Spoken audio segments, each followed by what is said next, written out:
13.7 yang membahas topik 6. Perkenalkan, saya Tia Amelia. Saya M. Bagus Ferdiansyah. Saya Muhammad Yadran Rusmana. Saya Akbar Ahmad Tanggul Pantara. Saya Muhammad Ansor. Saya Siti Nurmisha Akira. Saya Sangat Sebelum Putri. Saya Putri Ramadhani. Saya Panadia Maisa. Saya Natasha Bajadi Kusuma. Saya Ilham Ramadhani. Kami dari kelompok 2. Yang pertama kita akan membahas tentang Firebase Project. Yang pertama ada deskripsi. Proyek Firebase adalah wadah untuk semua layanan dan sumber daya Firebase yang digunakan dalam pengembangan aplikasi. Setiap proyek memiliki ID dan konfigurasi yang unik. Yang kedua ada identifikasi. Setiap proyek Firebase diberikan ID proyek yang unik dan diidentifikasikan oleh ID tersebut. Yang ketiga ada konfigurasi.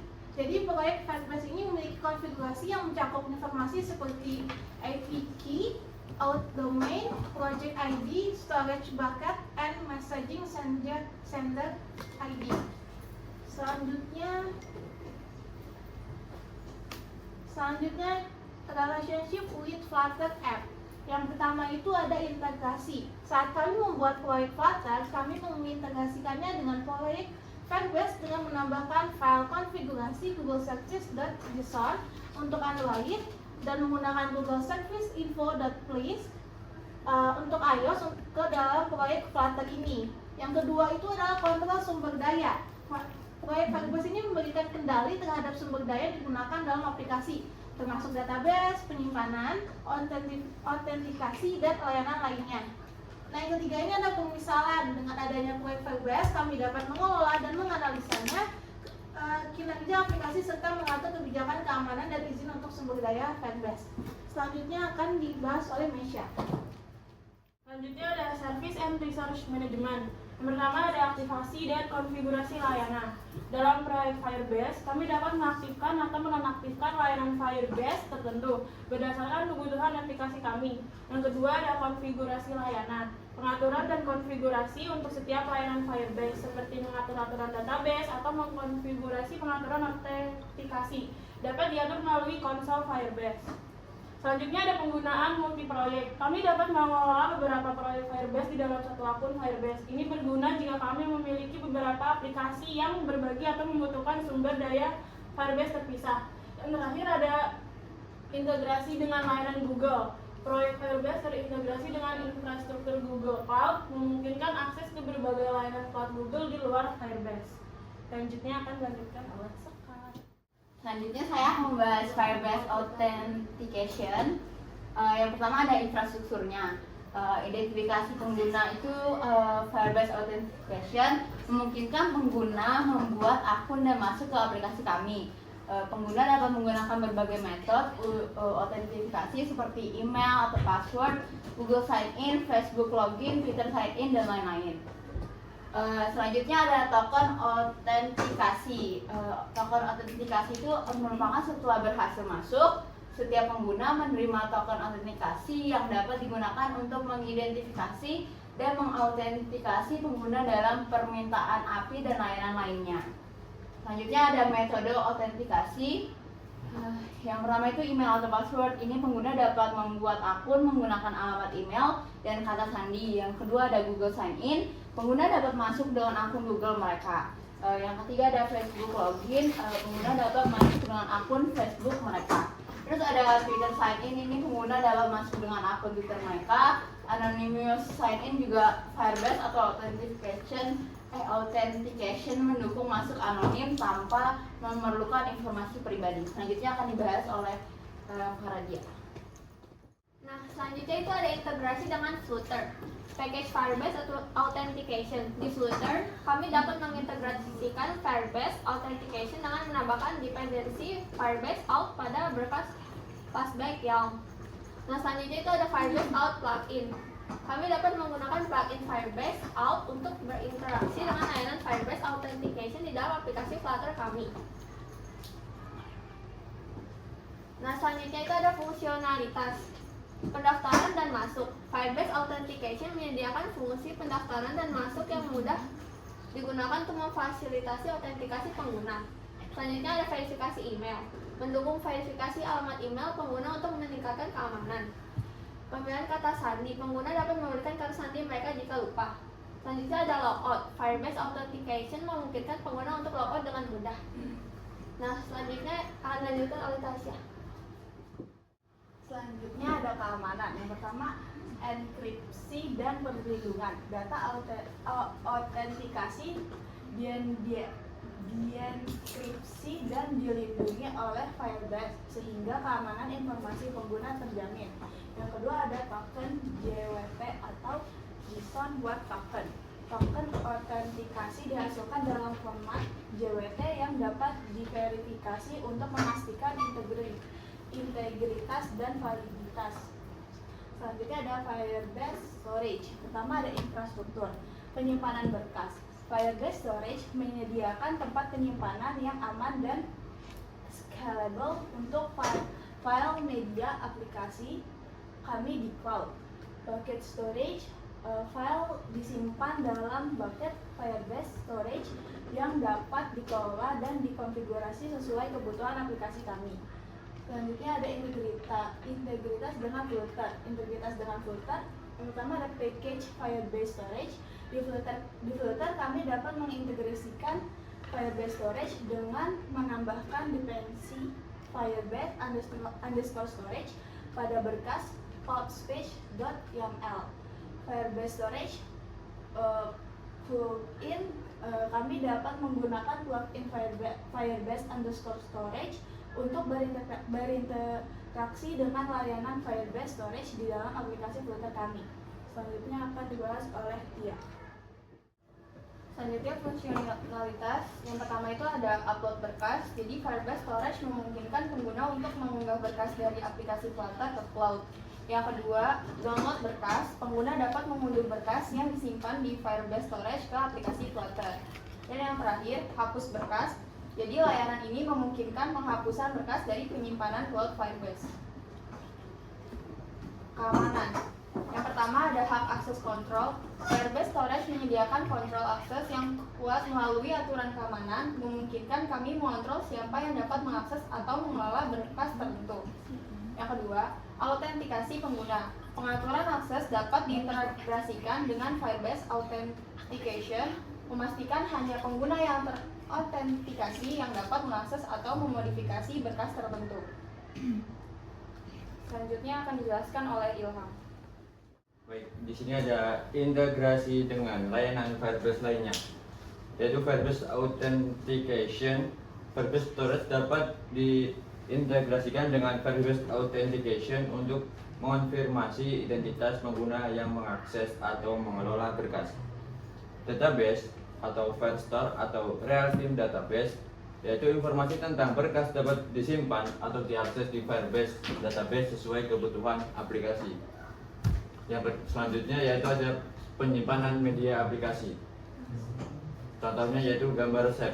Contoh penggunaan Firebase Storage dapat dalam aplikasi resep Flutter bisa termasuk penyimpanan gambar resep untuk ditampilkan di aplikasi. Yang kedua yaitu dokumen dan video. Firebase Storage juga dapat digunakan untuk menyimpan dokumen atau video resep yang lebih kompleks. Yaitu selanjutnya explaining in detail each query you use atau create, read, update, delete. Yaitu selanjutnya akan dibahas oleh teman saya yaitu Mas Bagas. Berikutnya saya akan menjelaskan tentang explaining in detail each query you use. Yaitu ada create, read, update, dan delete.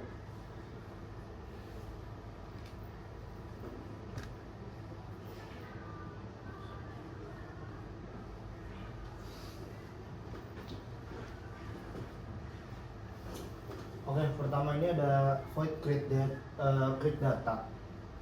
Void create data ini sebuah fungsi Dart yang bernama create data. Fungsi ini bertanggung jawab untuk menambahkan data baru ke Firebase. Dan di sini ada map, string, dynamic, lalu ada new data. Itu mendefinisikan variabel new data sebagai object map yang berisi data yang akan ditambahkan ke Firebase. Nah, di dalam contoh ini kita membuat object map dengan 3 kunci, yaitu ada name dengan deskripsi Ilham, age dengan deskripsi 19, dan email dengan deskripsi ilham@gmail.com. Terus selanjutnya ada database shield. Yang database shield users ini mendapatkan referensi ke node users di Firebase real-time database. Dan ada .push membuat kunci unik baru untuk setiap data. Ini berguna ketika kami ingin menambahkan data baru tanpa menggantikan yang sudah ada. Lalu ada .set new data. Ini menetapkan nilai dari new data ke pad yang diperoleh sebelumnya. Dengan kata lain, menambahkan data baru ke Firebase dengan pad users dengan kunci unik. Jadi fungsi create data ini digunakan untuk menambahkan data pengguna baru ke node users di Firebase real-time database dengan nilai yang ditentukan dalam objek new data. Selanjutnya ada update yang akan dijelaskan oleh teman saya, yaitu Dilan. Oke, selanjutnya sama aja lanjutan dari create sama update.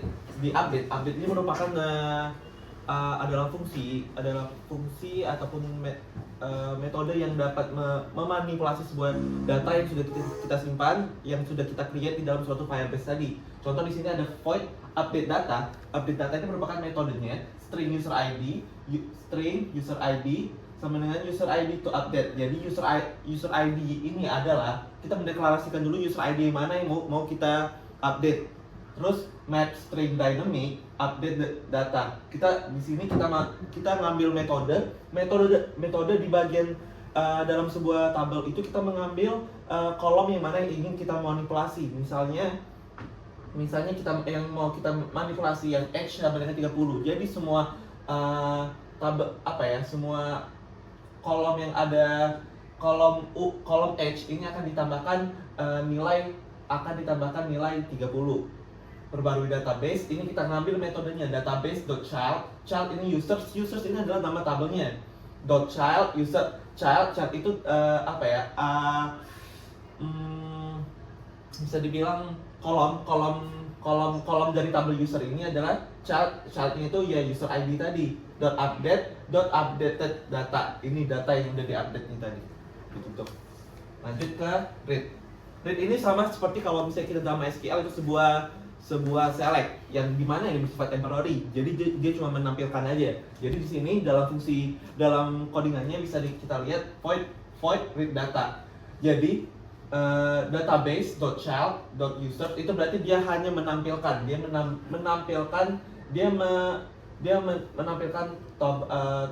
tabel user terlebih dahulu.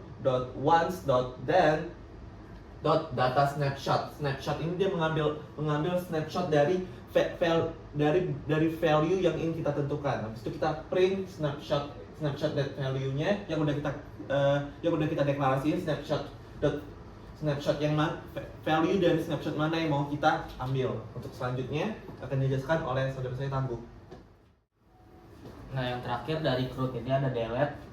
Jadi untuk kita nge-delete data, pertama kita harus tahu dulu user ID mana yang ingin kita delete. Di sini kita punya masukan variabel user ID sama dengan user ID yang ingin kita delete. Misal di sini tulisannya user ID to delete, misalnya itu Ilham itu ID-nya 1, maka kita tuliskan nanti ID-nya itu 1 yang akan kita delete. Lalu hapus data dari Firebase, caranya adalah kita panggil fungsi database.child. Child itu user itu berarti dari table users yang memiliki field user ID, lalu kita tambahkan fungsi remove untuk mendelete ID-nya.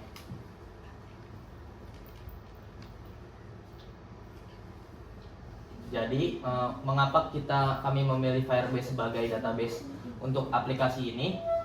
Itu karena Flutter merupakan pilihan yang sangat baik untuk pengembangan aplikasi. Karena Firebase merupakan pilihan yang sangat baik untuk pengembangan aplikasi Flutter karena menyediakan solusi yang lengkap dan terkelola dengan baik. Firebase menawarkan API yang sederhana dan cepat, mempermudah pengembangan aplikasi dengan fokus pada fitur daripada infrastruktur. Kelebihan Firebase mencakup kemampuan untuk menyinkronkan data secara real time melalui Firebase database yang memberikan responsivitas pengalaman pengguna yang dinamis. Autentikasi pengguna dikelola dengan baik melalui Firebase Authentication yang mendukung metode autentikasi yang beragam. Selanjutnya dijelaskan oleh Ansor. Ya, di sini saya akan menjelaskan tentang autentikasi atau login. Kami menggunakan Firebase untuk melakukan fitur login atau autentikasi pada aplikasi kami. Jadi kami akan menyimpan data pengguna yang sudah melakukan input data pada halaman register. Lalu jika user sudah terdaftar, maka user akan menginputkan data sesuai dengan apa yang ia buat dalam halaman register. Pada halaman login inilah Freebase akan melakukan autentikasi dengan cara mencocokkan apakah data yang diinputkan user pada halaman login sudah sesuai dengan yang ada pada database register di Firebase. Lalu ini ada menyimpan data resep. Pada aplikasi kami juga user dapat membuat resep-resep untuk dibagikan ke pengguna lain, maka resep-resep itu akan tersimpan pada Firebase kami. Lalu di bawahnya ada penyimpanan file dan media. Firebase kami juga gunakan untuk menyimpan data-data media seperti gambar, video, logo, dan lain-lain. Mungkin sekian dari kelompok 2 tentang aplikasi kami. Kurang lebih mohon maaf. Wassalamualaikum warahmatullahi wabarakatuh.